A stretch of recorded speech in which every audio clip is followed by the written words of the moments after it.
BRS party అధ్యక్షులు కేసీఆర్ గారి పిలుపు మేరకు రాష్ట్ర వ్యాప్తంగా రుణమాఫీ పైన బీఆర్ఎస్ పార్టీ ఆధ్వర్యంలో ధర్నాలు జరుగుతూ ఉన్నాయి.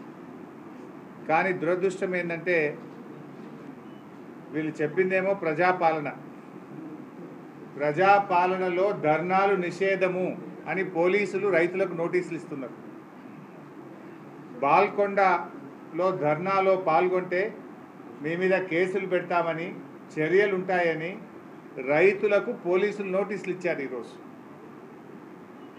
అదేవిధంగా రేవంత్ రెడ్డి సొంత గ్రామం కొండారెడ్డిపల్లిలో మీడియా కవరేజ్ కోసం వెళ్ళినటువంటి జర్నలిస్టు సరిత గారి మీద రేవంత్ రెడ్డి అనుచరులు దాడి చేశారు.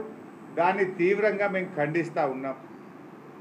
కరీంనగర్ జిల్లా చిగురుమామిడిలో ధర్నాకు వెళ్తున్న రైతులను, నిరసన చెప్పడానికి వెళుతున్న రైతులను పోలీసులు అడ్డుకొని మీరు నిరసన చెప్పడానికి మీకు హక్కు లేదు అని వాళ్ళు ఈరోజు అడ్డుకున్నటువంటి పరిస్థితి. అదేవిధంగా ఆదిలాబాద్లో ఇవాళ ధర్నాలు ఉన్నాయని వెంటనే పోలీస్ యాక్టును అమల్లోకి యుద్ధ ప్రాతిపదికన తీసుకొస్తున్నారు. అంటే అడుగడుగున ఈరోజు రాష్ట్ర వ్యాప్తంగా ఇవాళ ధర్నాలను అడ్డుకునేటువంటి ప్రయత్నం రేవంత్ రెడ్డి గారి ప్రభుత్వం చేస్తూ ఉంది. ఈ చర్యలన్నింటినీ కూడా మేము తీవ్రంగా ఖండిస్తూ ఉన్నాం.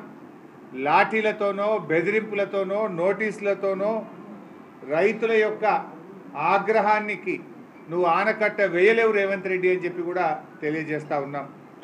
ఇవాళ నువ్వు చేసిన మోసం, ద్రోహం దాన్ని సరి చేసుకో తప్ప పోలీసులను, లాఠీలను, అక్రమ కేసులను పెట్టి అది అడ్డుకుంటా అంటే మూర్ఖత్వం తప్ప ఇంకోటి కానే కాదు.